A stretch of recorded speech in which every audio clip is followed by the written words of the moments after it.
Coucou tout le monde, aujourd'hui nous nous retrouvons dans une nouvelle vidéo et comme vu dans le titre, je vais parler de la fac de droit.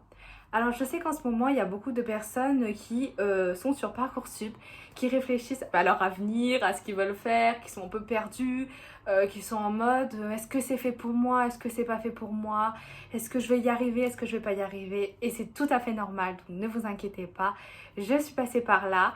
Et je m'en suis très bien sortie, je suis encore vivante comme vous pouvez le voir, donc vous inquiétez pas, ça va aller également pour vous. Alors je sais que Parcoursup peut être une crainte, ça l'a été aussi pour moi, le fait d'être prise ou non dans une fac, de se dire est-ce que j'ai les notes suffisantes, est-ce que j'ai des bons commentaires, est-ce qu'on va me prendre tout simplement, est-ce que je vais me retrouver sans rien l'année prochaine. Alors ne vous inquiétez pas, si vous avez travaillé pour, si vous avez des commentaires, si vous avez tout simplement eu l'attitude qu'il fallait, il n'y a aucune raison pour que vous ne soyez pas pris dans la fac que vous voulez.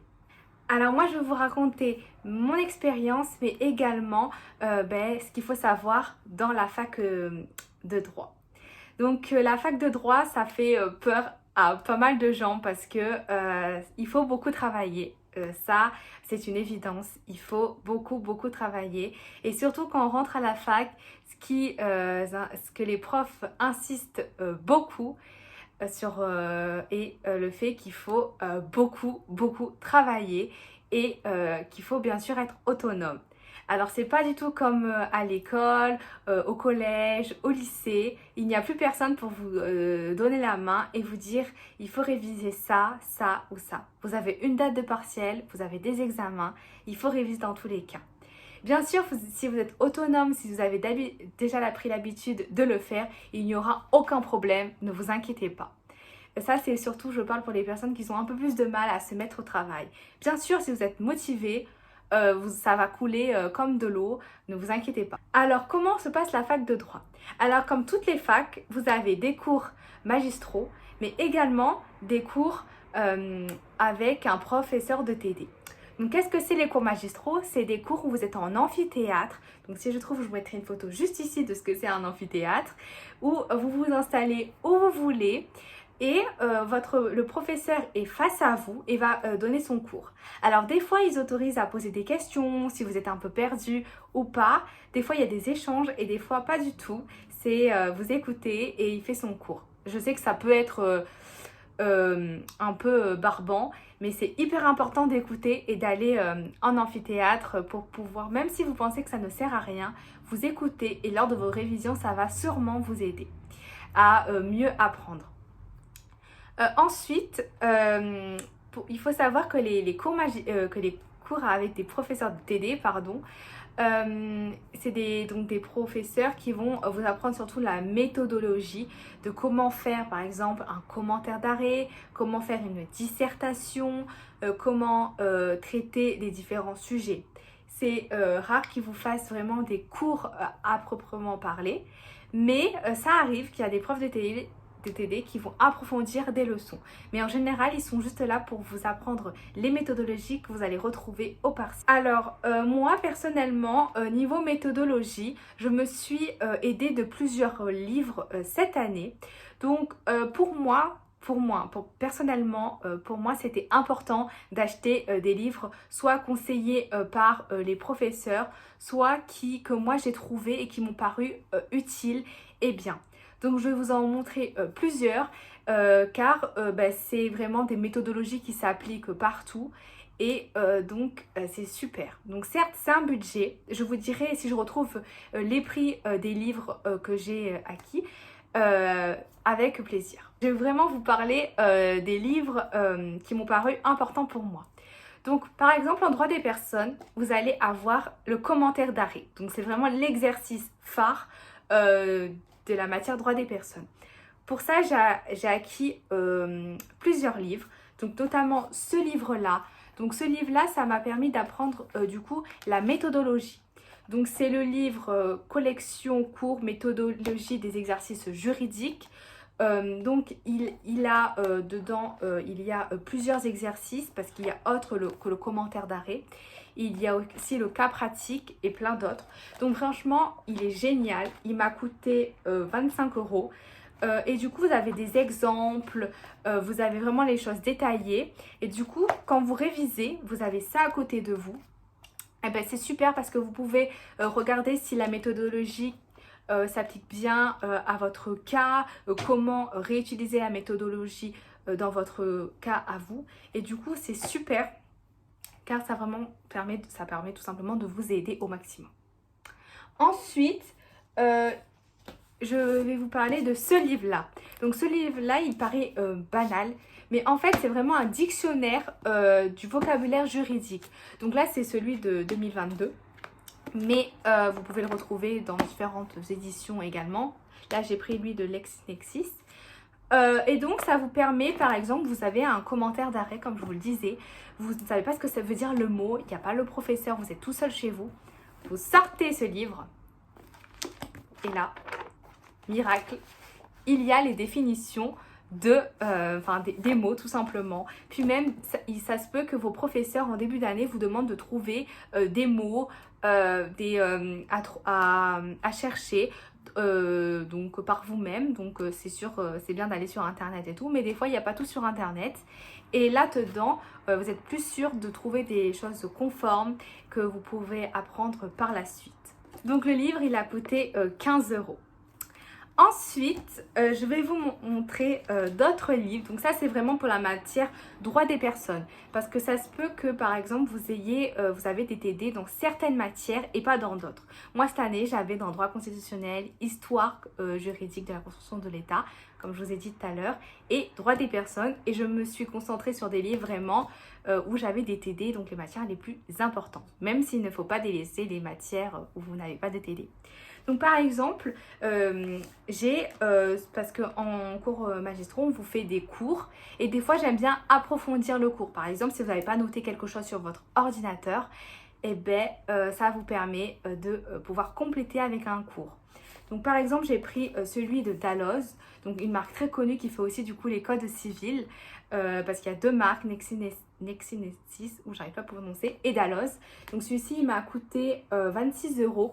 Et du coup, vous avez les thèmes abordés cette année, par exemple la détermination d'une personne, l'identification et la protection.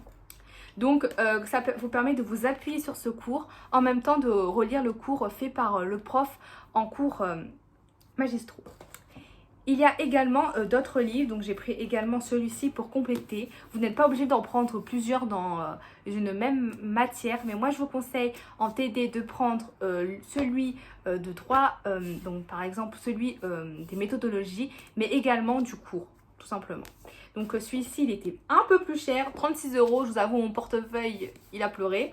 Et du coup, il était hyper complet, il est beaucoup plus complet, parce que lui, il fait également une autre matière, le droit de la famille, que moi, personnellement, j'ai au 2e semestre.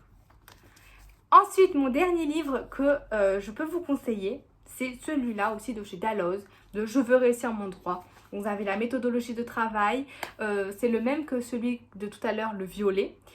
Mais différent. Donc je l'ai pris, je l'ai trouvé, je l'ai pris et il m'a coûté 18,50 €. Ensuite, des fois on se demande est-ce que c'est vraiment nécessaire d'avoir un ordinateur, un cahier ou pas. Alors moi je vous dis ça dépend de vous. Je sais c'est banal mais c'est vraiment ça dépend de vous, de votre capacité. Vous avez été habitué à écrire à l'ordinateur. Si vous préférez écrire à la main. Après, je trouve qu'il y a des points positifs et négatifs dans les deux cas. L'ordinateur, ça va être difficile, bien sûr, au début, si vous n'avez pas été habitué à taper sur un clavier pour écrire vite. Mais moi, personnellement, je n'avais jamais tapé sur un ordi. Et puis, j'ai pris le rythme au fur et à mesure. Ensuite, l'ordi, ça permet, une fois que vous le maîtrisez, écrire vite et aller plus vite. Ensuite, écrire sur une feuille, c'est bien, mais des fois on perd les feuilles. Des fois, je vous avoue, quand on écrit, c'est brouillon, après on fait des ratures et tout, donc ça va être difficile. Et des fois, les profs parlent très, très, très vite. Donc c'est vrai que si on n'écrit pas forcément très, très vite, ça va être compliqué. Pour autant, on peut faire des abrégés, on peut tout à fait y arriver. En TD, bien sûr, vous pouvez prendre soit l'ordinateur, ça dépend des facs, soit une feuille et écrire. Des fois, les profs de TD, vu qu'ils expliquent vraiment une méthodologie, ils approfondissent, ils vont plus doucement. Donc c'est plus simple d'écrire avec sur une feuille et tout. Ça dépend vraiment de votre capacité, de votre choix et de vous-même. Ensuite, niveau notes, comment les professeurs notent? Eh bien tout simplement, moi par exemple, il y a 2 séries de partiels, donc moi une en décembre et une en mars il me semble. Et entre-temps, vous avez des évaluations donc, que les chargés de TD vous donnent pour voir comment vous vous en sortez et qui vont servir aussi dans votre moyenne. C'est très important de les faire car comme ça, vous vous entraînez beaucoup. Vous faites les exercices, donc ça vous permet de vous entraîner, de vraiment mémoriser les méthodologies qui ne sont pas si simples que ça. Et donc les refaire, à force de refaire, ça va vous permettre de vraiment de la maîtriser. Et donc ça sera beaucoup plus simple pour les partiels. Je peux pas dire que ça note comme des professeurs de lycée, pas du tout, parce qu'il y a des professeurs qui sont très durs en droit. Pour autant, si vous travaillez, si vous suivez la méthodologie, il n'y aura pas de surprise, vous aurez sûrement une bonne note. Après, ça dépend du professeur, parce qu'il y en a, voilà. Mais, par contre, quand je vous dis travailler, c'est vraiment travailler. Vous commencez en septembre, vous travaillez, vous lisez votre cours tout le temps. Tous les cours que vous avez vus, vous les relisez tout le temps. Parce que ça va vous permettre au partiel de ne pas avoir une tonne de choses à réviser. Par exemple, il y a des professeurs, ils parlent beaucoup et il y a beaucoup d'apprendre des notes. Ça peut faire 7 pages en un jour. Donc imaginez 7 pages divisées par le nombre de mois depuis septembre jusqu'à décembre. Arriver une semaine avant, c'est trop compliqué, trop dur à réviser. Donc vraiment, réviser petit à petit. Je sais que c'est difficile de rentrer chez soi. Les horaires sont compliqués. Des fois, on finit tard. Moi, je sais que des fois, je finissais à 7h, 7h30. Non, 7h, je sais plus. Et bah, c'est difficile de se dire on doit encore réviser. Mais il le faut. Donc, mettez-vous un planning. Dites-vous, là, je révise pas. Là, je prends du temps pour moi. Très important de prendre du temps pour soi. Sinon, on craque. Parce que j'ai l'habitude de dire, c'est comme un marathon. Voilà, il faut aller. Mais si vous vous épuisez d'un coup, à trop vouloir réviser parce que vous êtes très stressé et tout, vous allez vous épuiser et vous allez craquer tout simplement. Et ce n'est pas le but. Le but, c'est d'y arriver, d'être heureux dans ce qu'on fait. Donc, surtout, il faut rester positif. Voilà, j'espère que la vidéo vous aura plu, que j'ai pu vous aider à trouver un peu votre orientation, entre guillemets, à savoir si la fac de droit vous conviendrait ou pas. Et n'hésitez pas à m'envoyer des messages en commentaire, j'y répondrai parce que je sais que c'est très compliqué de choisir son orientation. Et je vous répondrai sans problème. Du coup, bisous!